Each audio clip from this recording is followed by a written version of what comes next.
need to hire me. You need to go hire one of my clients. Or you need to go join somebody else's program and I will refer them to somebody else's program. A sales process is not about getting everybody to buy. It's not about me getting the yes 100% of the time. And every client that I have turned away to say, you know what, I don't think we're actually a best fit for you, they're normally shocked or super appreciative. Because they're like, thank you for not selling me on my weaknesses or taking advantage of me in a moment in time that I might not have the same level of awareness that you have. They're always so grateful. Girl, what are you looking for validation for? Did you do your best? Did you answer his questions honestly? Were you transparent and truthful? Yes, yes, and yes. Validate yourself. You've already proven it. You know your stuff. You're fine. Great day.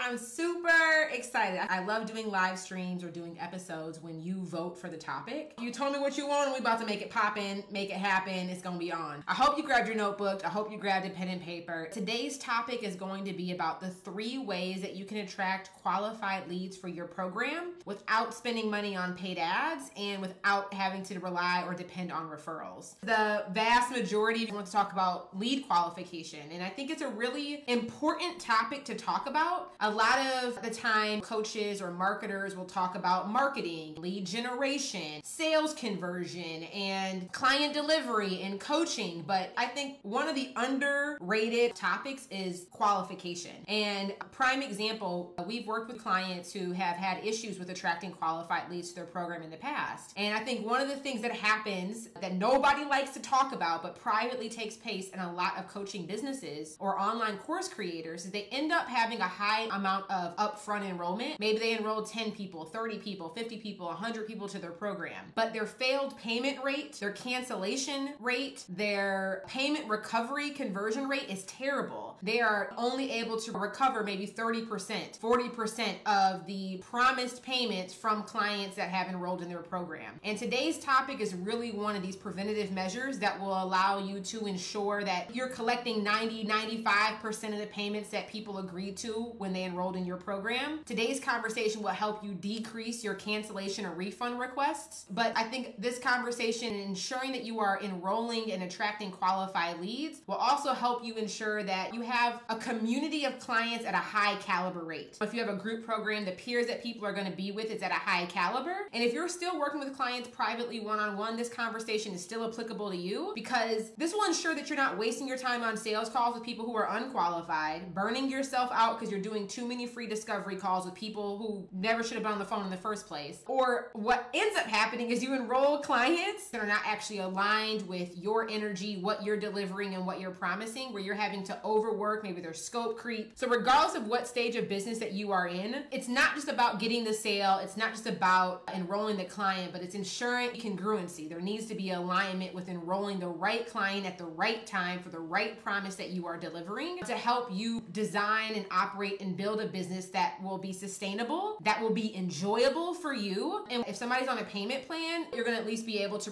recover and retain the money that was promised to be paid. So 3 ways to attract qualified leads. So the first way to attract qualified leads for your program is that you need to quantify what the promise of your program is. This is cost of entry. The first way for you to be able to attract qualified leads is by first quantifying the promise that your program delivers on. If you're unable to quantify what promise your program delivers, your marketing, your messaging, how you come up to a sales call, how you decide which client is even qualified will be subjective and will probably be off. If you are a coach, a course creator, a consultant, if you are a done-for-you agency owner, if you are in the service-based business of the online industry, you must be able to quantify the promise that your program delivers if you want to charge premium and if you want to ensure that you are working with the highest caliber, the most qualified clients that you can work with. And the reason why I say this is because if you're unable to quantify the promise that your program delivers on, please tell me how you're going to be able to qualify the prospects that would be a good fit for that program.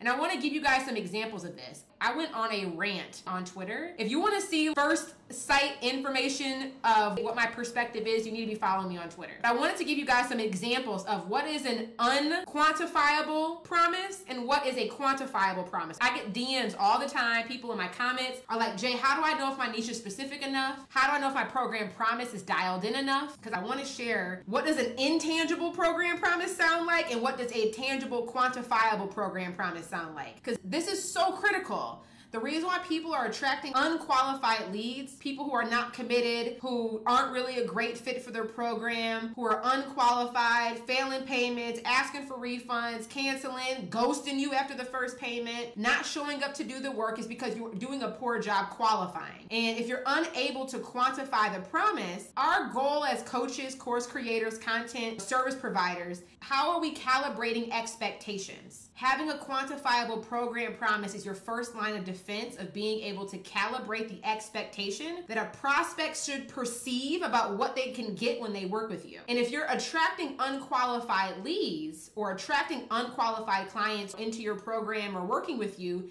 it is because somewhere in the customer journey, from when they discovered you to when they make a buying decision, expectations were off. Their perception of what they were going to get was different than the reality of what was either required or what you were actually delivering. And then incongruency in expectations is what caused us to end up enrolling unqualified leads. If you're unable to quantify the promise that you are delivering, that means you're probably not doing an effective job articulating the value of what is going to be offered. And if what you're saying isn't what they are hearing, there's a misalignment with expectations, and that misalignment of expectations causes us to think that we enrolled somebody who was a good fit, but then once we get on the other side, it was like, oh shit, they shouldn't have been up in here. We shouldn't have said yes. I should have gave them their money back. This is a difficult client. They coming for my neck. They chopping at my throat. They ready to tussle. Or they done went Casper on us and don't want to show up to nothing, ain't doing none of the work, ain't logging into material, and ain't asking no questions, ain't getting no results. There's a mismatch of alignment. Imagine if you are dating somebody, you think in your mind you preparing for marriage, and all they thinking about is a quick hookup.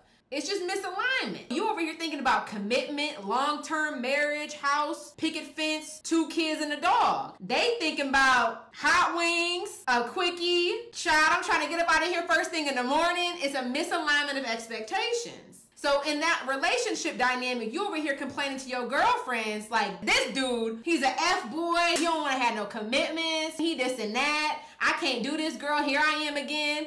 And he over here with his homeboys like, she tripping. She over here thinking I'm about to, wife her up or something, man. Dude, I'm just trying to have a good time. I'm only in town for the night. It's just misalignment of expectations. We over here attracting unqualified prospects for what our desires are, because we have not yet quantified or clearly articulated the promise that we are trying to achieve. Your commitment goal is commitment and a ring on your finger. What he is looking for is some hot wings, a margarita, maybe a little lemon drop, and he's trying to drop something else, and that's it. Misalignment of expectations. You're looking for a hit it and quit it. You're looking for a ride or die. Baby, that's not the same thing. And there's no fault to either one, but that means that we have either improperly communicated the promise that we are looking to achieve, what we are trying to deliver, the end result we're trying to get to. Listen. Back in my 20s, y'all, I used to drink lemon drops. I don't drink no more. I can't do it. I get me a nice little bougie glass of red wine and I call it a night. I can't do a lemon drop on a Thursday no more. Because if I do a lemon drop on a Thursday, honey, it's going to take me out.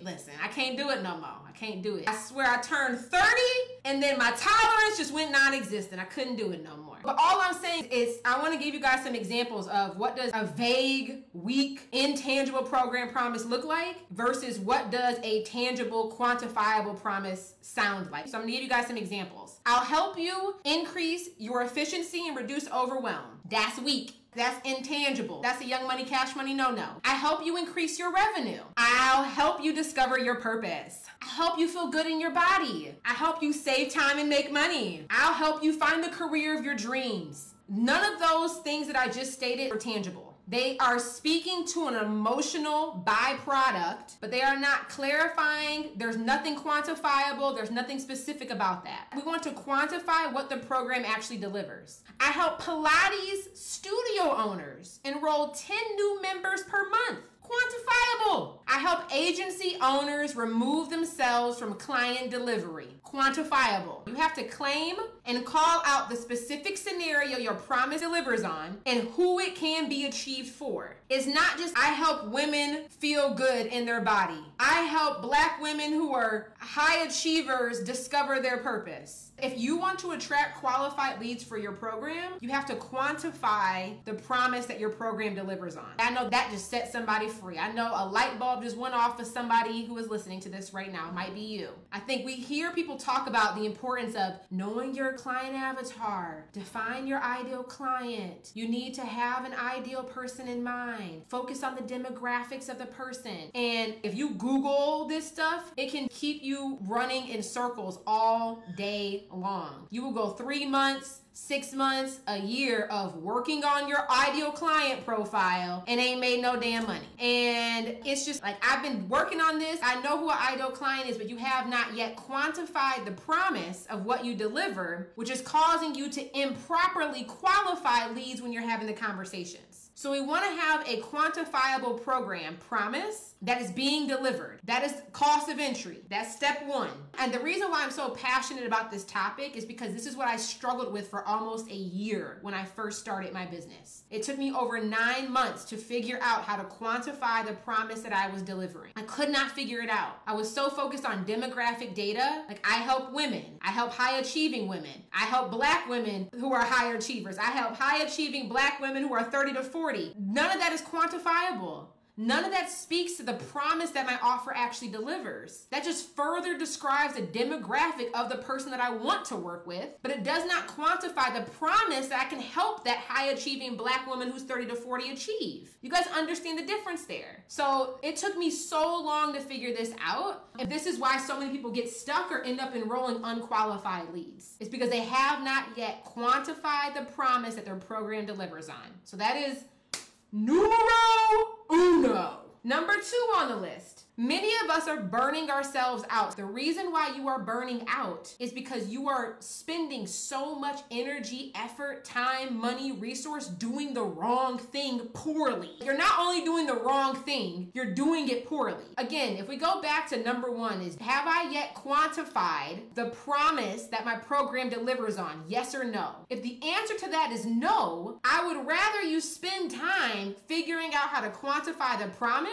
than figuring out how do I go viral on TikTok and spending 7 hours learning how to trim a live stream and repurpose it. You're repurposing content that does not speak to the qualification of the lead that you're trying to attract because you have not yet quantified the promise that your program delivers on. Many of us be trying to jump ahead, solve problems that aren't real yet, fix issues that we're afraid of happening versus doing the work that our business is requiring of us for the season of business that we are in. So the second thing here is you might be burning yourself out because you're doing too much of the wrong thing poorly. Instead, I would rather you focus on the fundamentals. What do I need to trim down, cut out, and simplify in my business? Maybe you're overwhelmed and burning yourself out because you're trying to quantify the promise that your program delivers for 3 different offers. You might not have mental capacity or enough client data to offer 3 different things. I think this is where the shift in perspective has to happen. In business, it's not about what you can offer. Being a profitable online coach, building a profitable business has less to do about what you can offer. I know that you're skilled. I know that you're capable. I know that you're better than your old boss. I know that you deliver results. I know that you are highly educated, over certified, and you know your shit. I know that, you know that, we know that. Can I get an amen or an amen?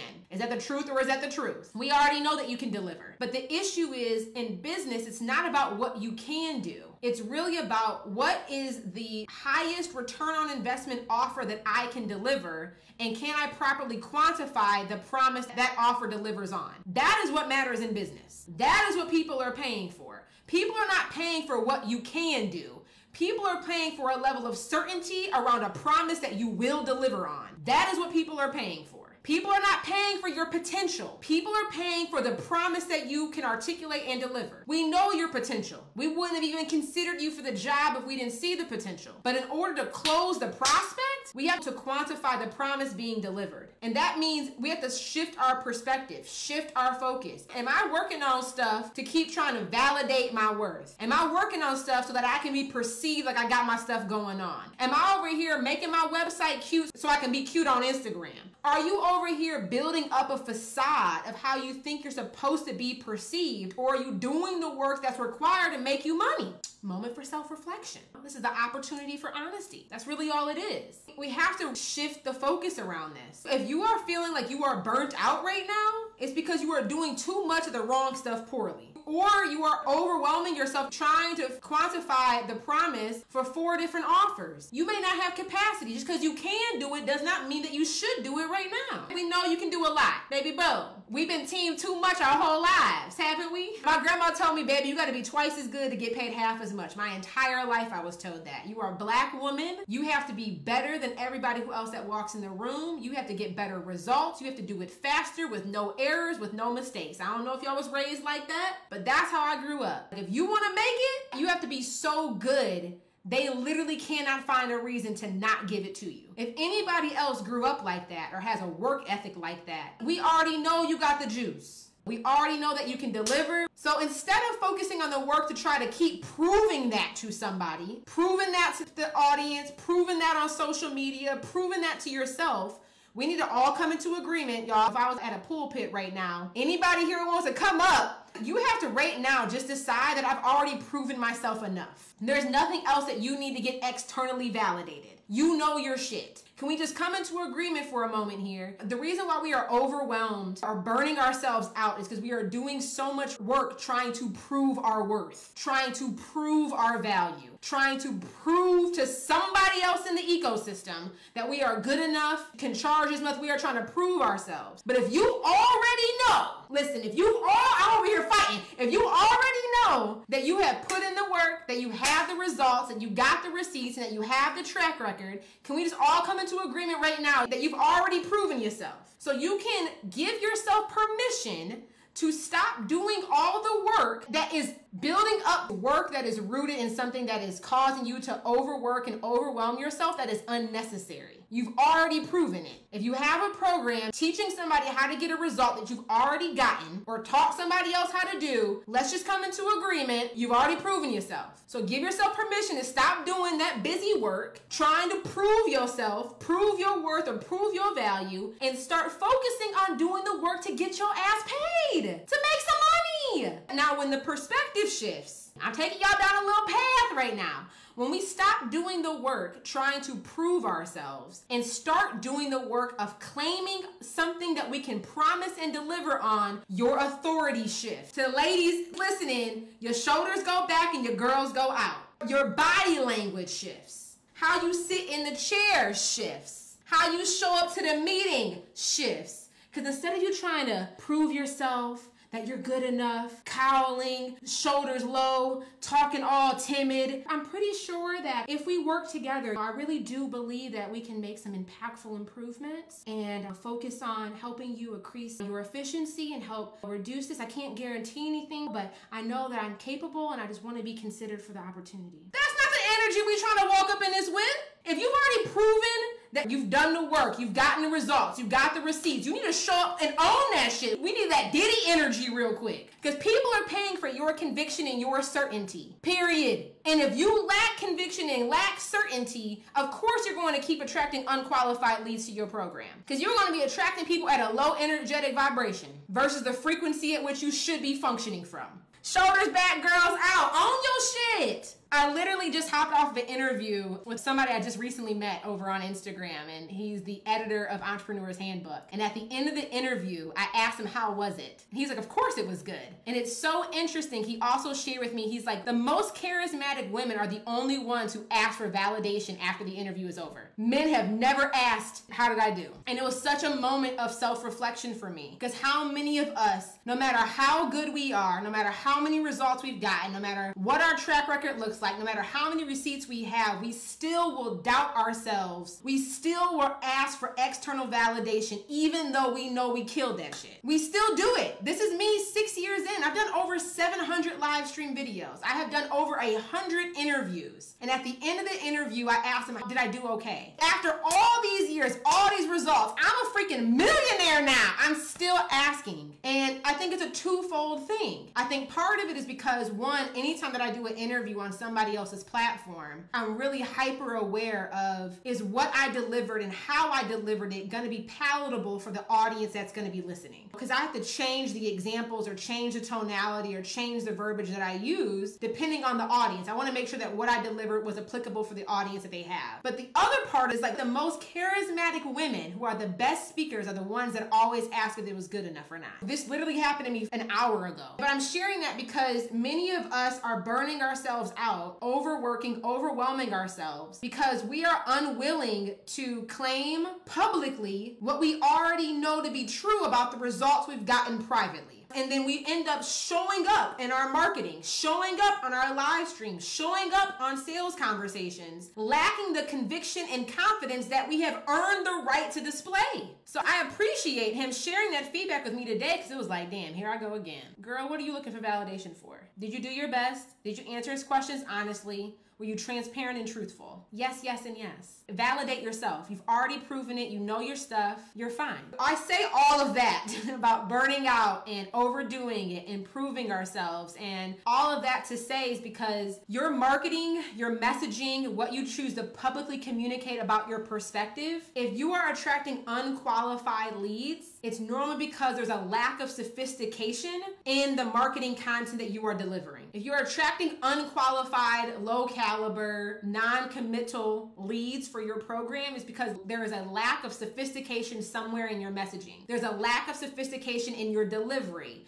There's a lack of sophistication and maturity in how you articulate and how you present yourself. Because when you're running an online business and you're growing organically, how you show up to the public impacts their perception of you so much and impacts their perception about the believability around what it is that you are selling. If you're growing organically, I grow organically, we teach our clients how to grow organically. Many of you are building your businesses organically. So how you present yourself, the energy that you show up with your live streams, the language that you use, the conviction that you communicate, the confidence that you display impacts so much the perception that your leads have. If you are actually capable of delivering a larger, more sophisticated promise, you're able to deliver tangible results. But if you are capable of delivering a sophisticated problem, but you are showing up with low level of sophistication in your language, your delivery, your presence, if you keep attracting people who end up wanting to work with you at a lower level, it's because the prospects that you attract are congruent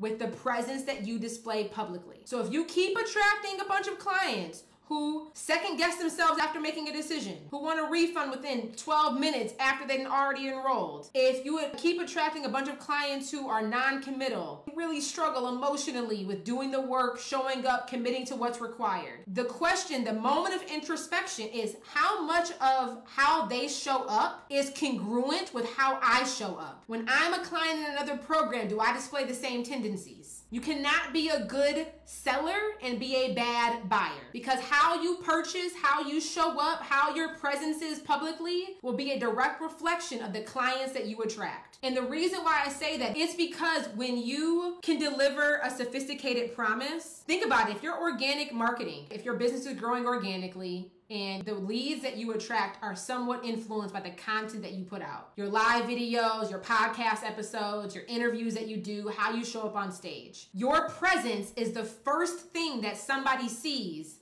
that formulates their opinion of you.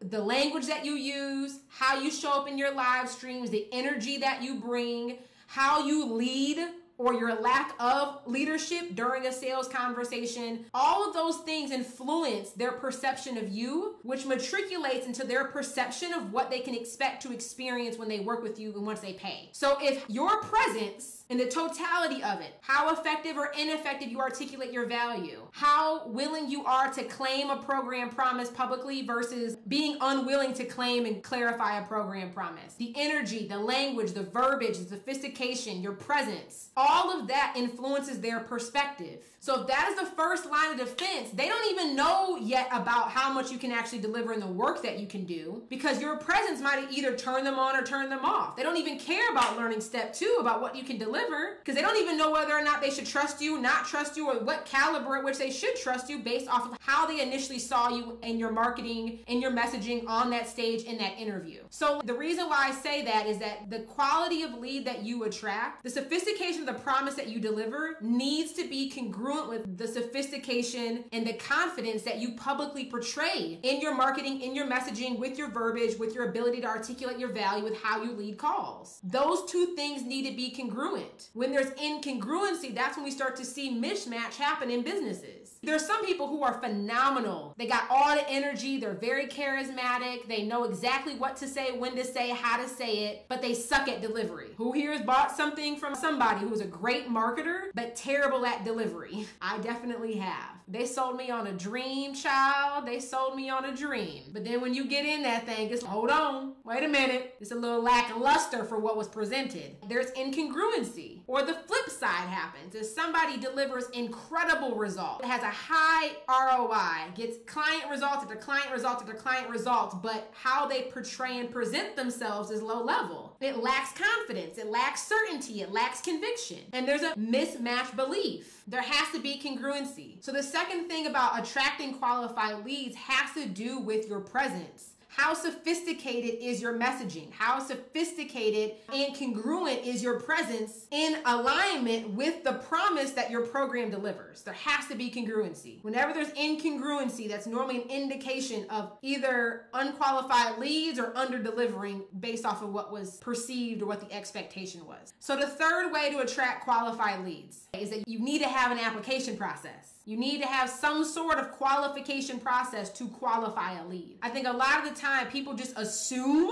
that if I make marketing content and somebody gets on the phone, they should just be qualified. Can that be true? Yes. If you are using your marketing and displaying and relaying your messaging in a way that's already pre-qualifying prospects through your content. Most business owners are not sophisticated enough to do that in their marketing most of the time. We teach clients how to do that. Most of our clients, when they learn how we approach marketing from a more psychology-based perspective, teaching people how to think versus telling people what to do, that's normally the first time they've ever really approached marketing that intentionally from that vantage point. Most coaches, most course creators, most business coaches don't teach marketing from a psychology-based perspective. They just don't. Because most people are either running paid ads and it's a numbers game and it's a quantity game. So can your marketing serve as a pre-qualification process? Yes. I think that's actually the best way to create marketing content. Like what I'm doing with you right now. 3 ways to attract qualified leads. I am teaching you how to think. I am not telling you what to do. The messaging that I'm even displaying at this moment in time with this episode is influencing your buying decision criteria. I'm delivering this content in a way to impact your psychology. I am not teaching you or telling you what to do. I'm not giving you the process on how to do these things. That's what's inside of my program. But what I'm doing right now is I'm addressing a perspective, a belief, an objection, something going on psychologically. And this right here is shifting your belief. I probably shouldn't be telling you what I'm doing to you. That's exactly what's happening right now. Doing it in a way that you haven't probably heard before. So it's going to make me stand out. It's going to make me sound different because it is different. It's going to resonate differently. You're going to trust me deeper. You're going to be open to hearing this perspective because it's different than how it's ever been taught to you before. So can your marketing serve as a pre-qualification process? 100%. Most people need to learn how to do that though. But if your marketing isn't doing that, or maybe isn't doing it as good as you desire it to, the next thing you need to do is you need to have some sort of qualification process. And most people don't have a qualification process. Or their qualification process is addressing things that, again, going back to what we talked about in number 1, their qualification process is just qualifying demographic information, but it's not asking the right questions to qualify whether or not this person is aligned with the promise that our program is delivering. Because they don't yet have a quantifiable program promise. So you could have an application process asking the wrong questions. You could have an application process saying, do you have the money to invest? Do you have the time to commit?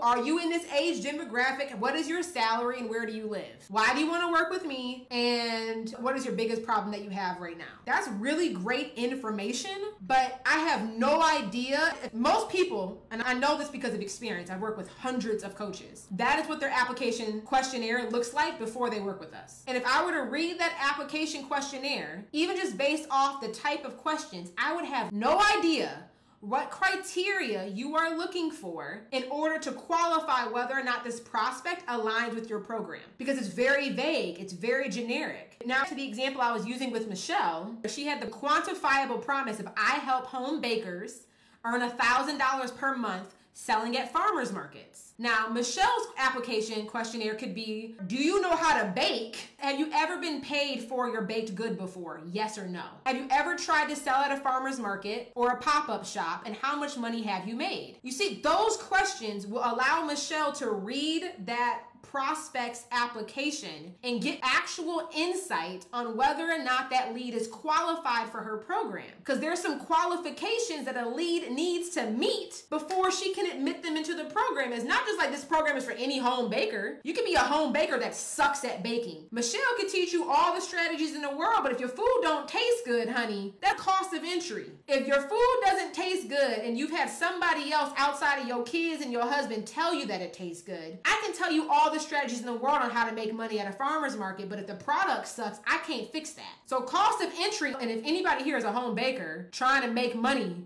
and build their business, please go follow Michelle Macaroons. She is the best. So instead of saying you have to have a qualification process, and having a qualification process allows you to ethically have conscious conversations with your prospects. It allows you to congruently do your best, do your due diligence to ensure that you are enrolling the right clients into your program. Even as a prospect, only 15% of people who apply to Leverage even get an invitation to enroll. And I'm not being like a jerk or a hard ass, but there will be people who apply. When we look at our application questionnaire, I realize that you don't need to hire me, you need to go hire one of my clients. Or you need to go join somebody else's program and I will refer them to somebody else's program. A sales process is not about getting everybody to buy. It's not about me getting the yes 100% of the time.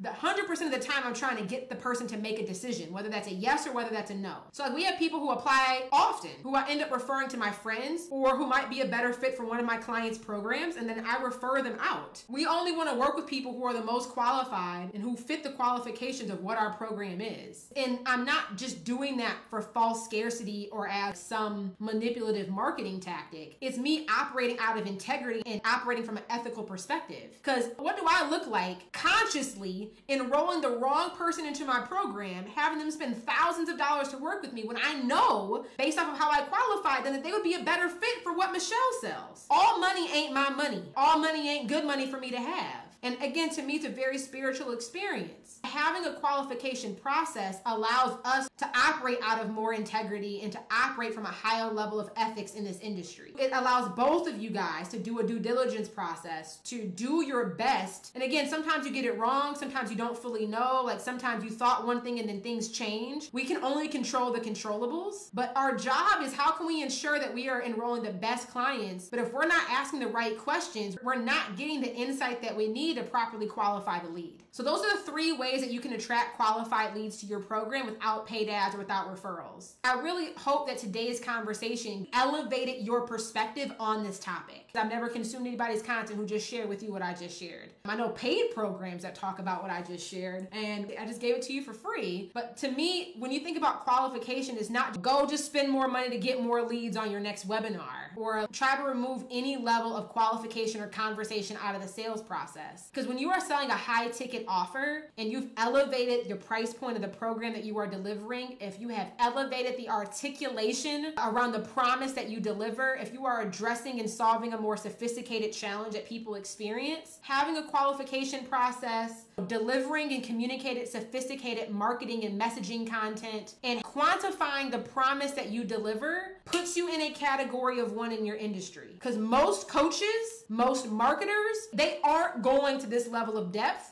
and they're not offering this level of due diligence. And in my opinion, our industry is unregulated. And this allows us to put some practical parameters in place that serve as protection both for you and for the prospect. And every client that I have turned away to say, you know what, I don't think we're actually a best fit for you, they're normally shocked or super appreciative, because they're like, thank you for not selling me on my weaknesses or taking advantage of me in a moment in time that I might not have the same level of awareness that you have. They're always so grateful. And I just think that is the responsibility that we can bring to this industry. That's a level of ethics and integrity that you can operate out of. People will trust you. Even if that person never buys from you, they will advocate for you. They will refer people to you. They will be your biggest evangelists because you're treating them like a real person. You're respecting their pockets. You are honoring the season that they're in, and you're just being honest and truthful with them. And that's what people want more than anything else. Nobody wants to be sold to. I think people just want to be supported with making a decision that aligns with what they're aware of and what they're choosing to communicate with you. And that's the goal. So those are the 3 ways in which you can attract more qualified leads to your program without spending more money on ads, without relying on referrals, or without using manipulative,